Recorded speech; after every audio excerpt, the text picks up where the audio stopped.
பள்ளிக்கூடம் யூடியூப் சேனல்ல மற்றொரு சீரீஸ்.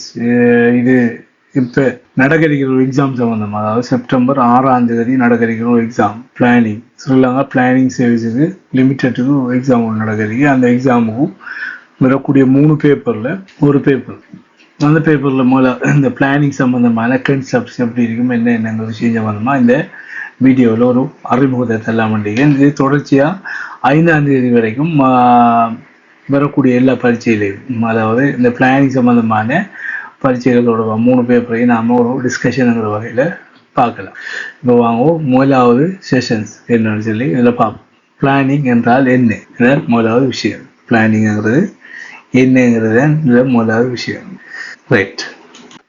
அப்போ இன்னைக்கு நாம பார்க்கற விஷயம் என்னன்னு, இதுல நாம இங்கே 6 இன்னைக்கு லேர்னிங் ஒப்ஜெக்ட் நாம இன்றைக்கு டார்கெட் பண்ணி படிக்கிறோம். முதலாவது பிளானிங்கை வரையறுக்கிற அப்படின்னு சொல்லி, அடுத்தது என்னன்னா பிளான் மற்றும் பிளானிங் இடையிலான வேறுபாடு என்னங்கிறது, மூணாவது பிளானிங்கிற முக்கியமான கேரக்டரிஸ்டிக்ஸ் என்னங்கிற விஷயம், அதாவது இயல்புகள், அடுத்தது ஒப்ஜெக்டிவ் அண்ட் இம்பார்ட்டன்ஸ், மற்றது பிளானிங் அண்ட் பிரின்சிபல்ஸ், மற்றது ஒரு 10 to 20 மார்க்ஸில் ஆன்சர் ஸ்ட்ரக்சர் ஒன்றையும் பார்க்கலாம். இது 6ஐயும் நாம இந்த வீடியோவில் பார்க்குறோம். பிளானிங் ஏன் தேவை, இதுதான் பேசிக்கான விஷயம். ஒன்று பிளானிங் ஏன் தேவைன்னு. அப்போ எக்கனாமிக்ஸ் படித்தாங்களுக்கு தெரியும் 2 விஷயம் இருக்கு.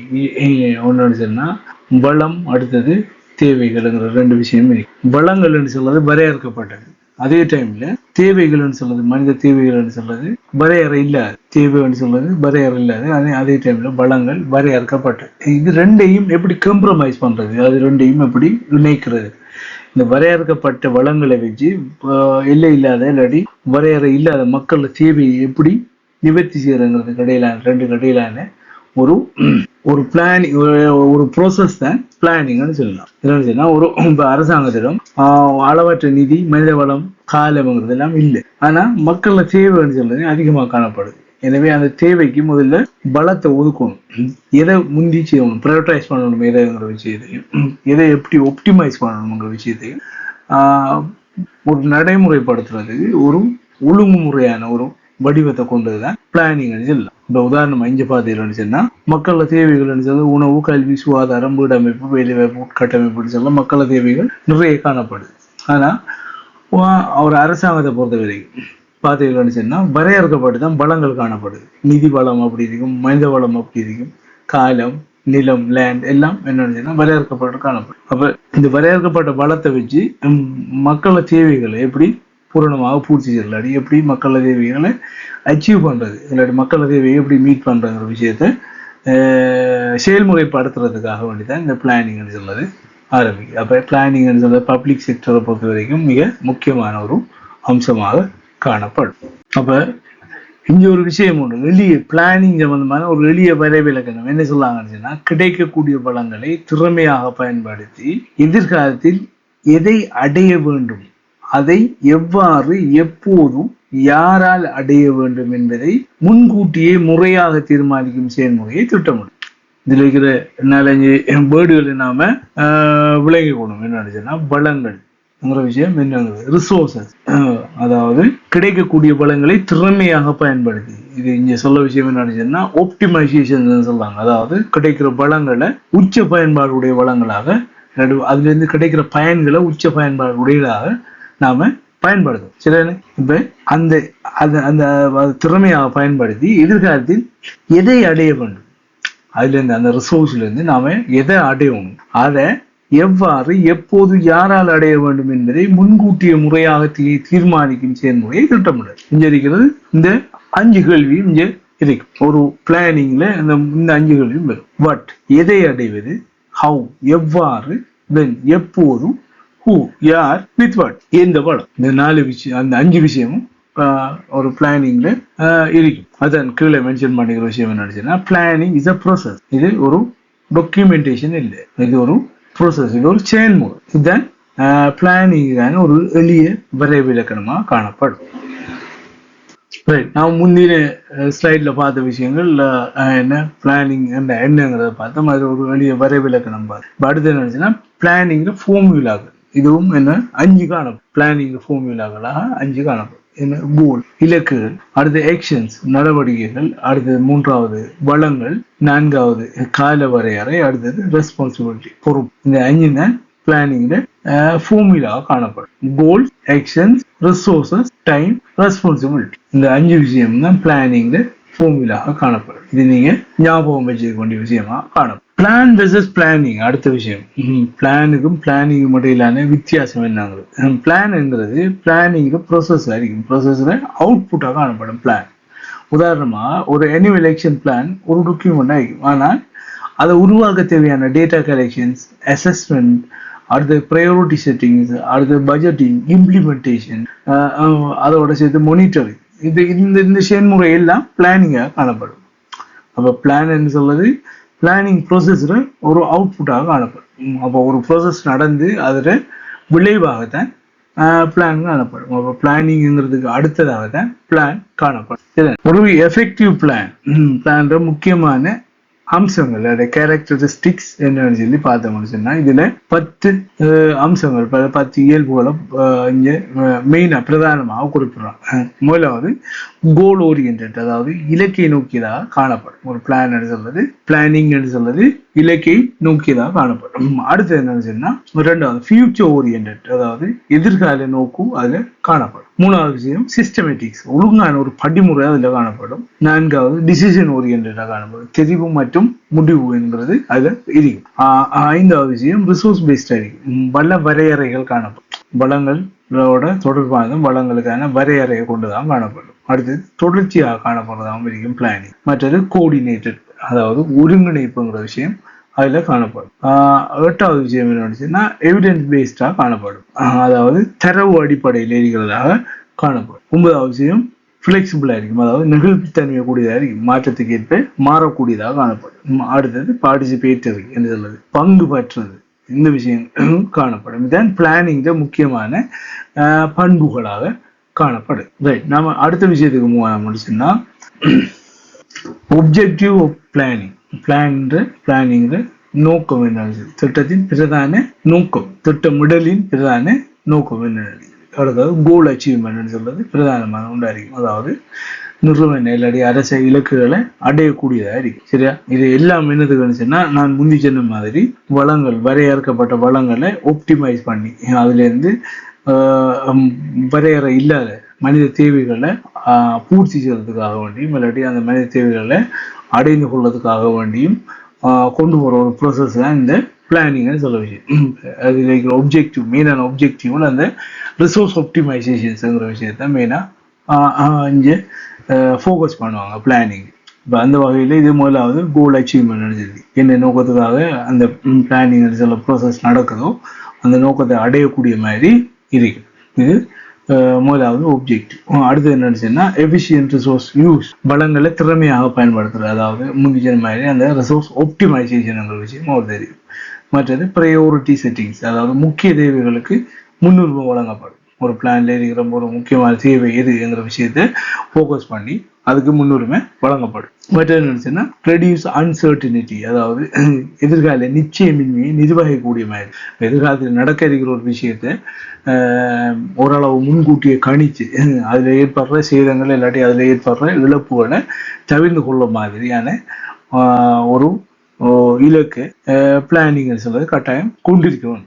அடுத்தது கோஆர்டினேஷன் சொல்லி இருக்கும், பல நிறுவனங்களை ஒன்றிணைக்கக்கூடிய மாதிரி ஒரு உண்மையான பிளானிங் என்ன எமர்ஜென்சின்னா பல்வேறுபட்ட அரசாங்கத்திலான பல்வேறுபட்ட நிறுவனங்களை ஒன்றிணைக்கிற ஒரு கோஆர்டினேஷன்ஸ் ப்ரோசஸையும் செய்யும்.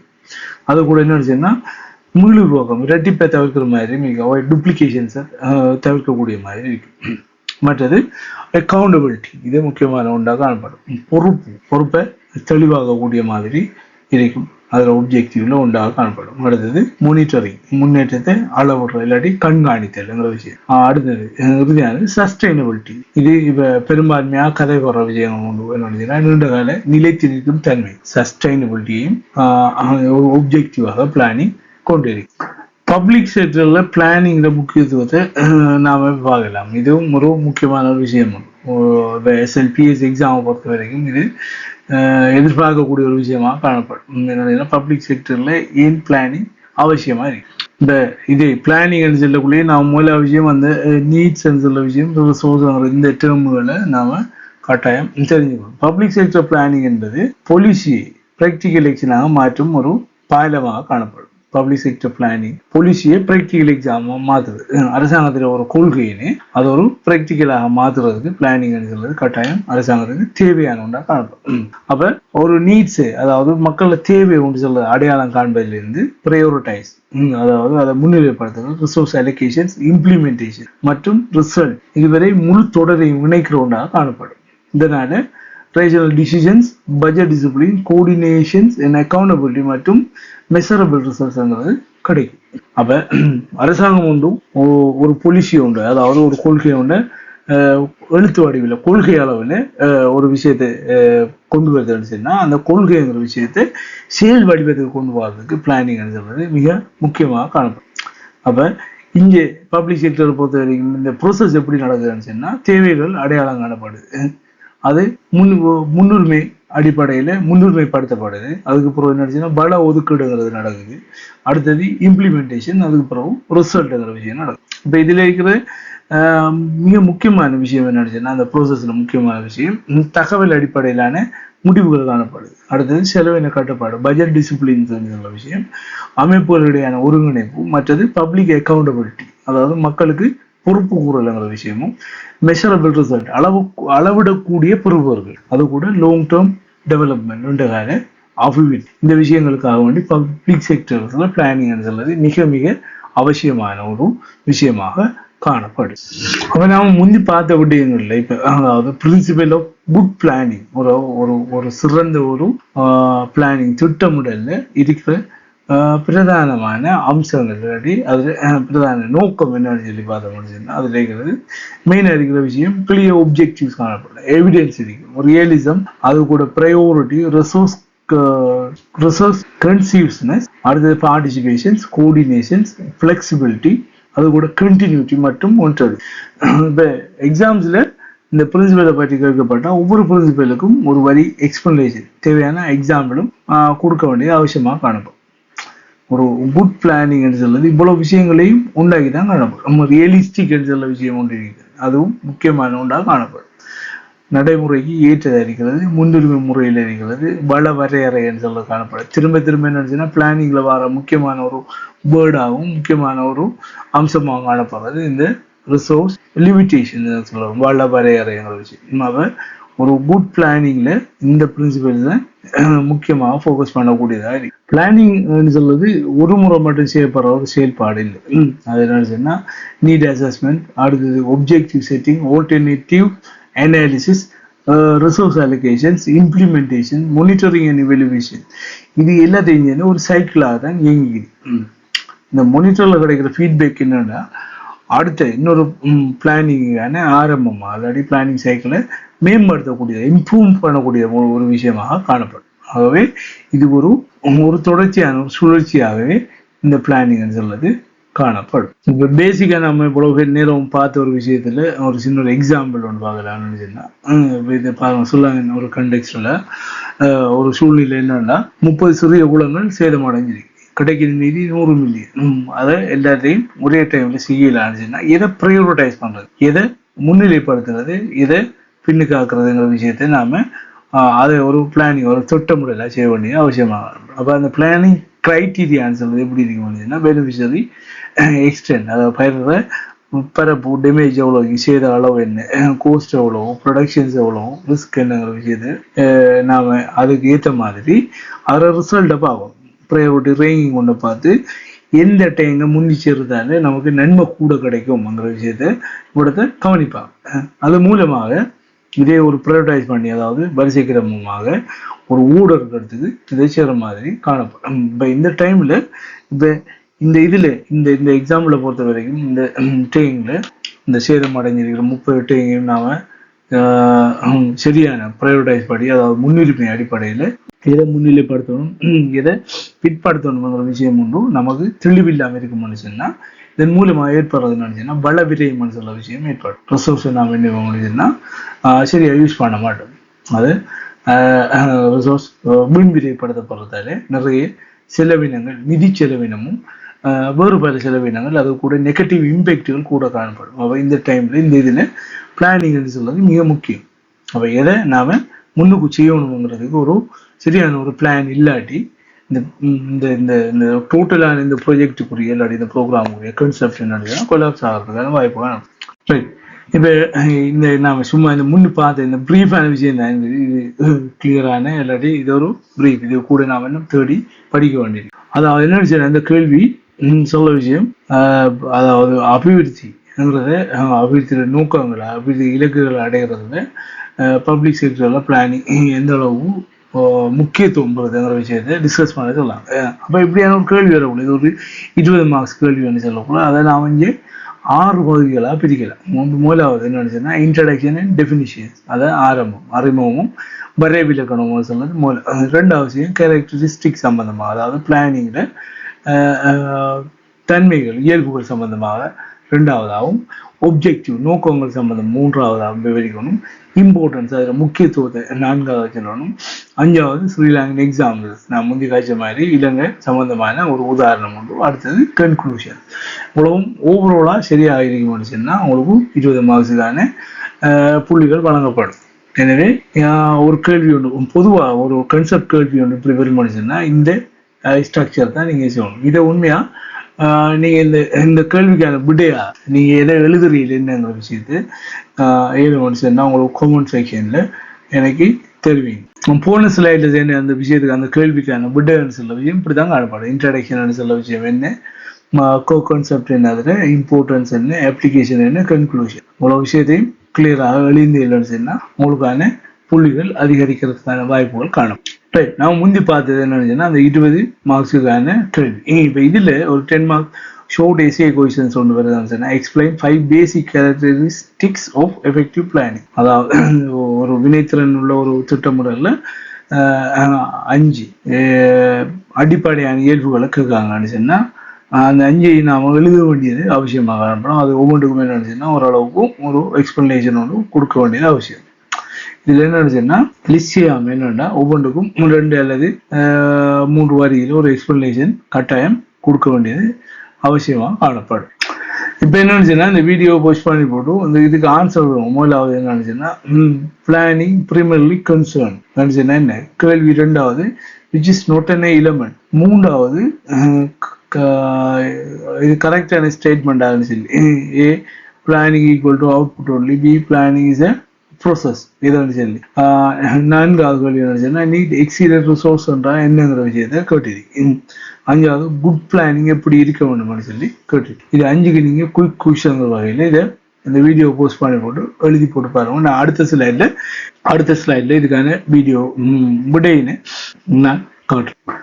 இதான் அதுக்கான விடைகள். இது கூட என்னன்னு சொன்னா 4 அவுட்புட் இந்த வீடியோ இந்த ஸ்லைடை பொறுத்த வரைக்கும் நாம பார்க்க வேண்டியது. இந்த வீடியோ லெசன்ஸ் எல்லாம் கம்ப்ளீட் ஆயிருக்கிறது. அடுத்து என்ன சொன்னா அந்த 20 மார்க்ஸ் உரிய கொஸ்டின்ஸ் இருக்குதானே அதை கையால் எழுதும். அடுத்தது அந்த 5 பார்ட் ஃபார்முலான்னு சொல்றது இன்னும் கட்டாயம் ஞாபகத்தில் வச்சிருக்க வேண்டியது. பிளான் வெர்சஸ் பிளானிங், அது கூட 5 கேரக்டரிஸ்டிக், இந்த விஷயத்தையும் நாம கட்டாயம் ஞாபகம் வச்சுக்க வேண்டியது அவசியம். இதான் இன்றைக்கு பிளானிங் என்றால் என்னங்கிற விஷயத்துல ஒரு சுருக்கமான ஒரு பிரீஃபான ஒரு வீடியோவாக காணப்படும். இப்போ நாம இது டே 2ல் என்ன நடந்ததுன்னா types and levels of planning சம்பந்தமாக நாளைக்கு அடுத்த வீடியோவில் பார்க்கலாம்.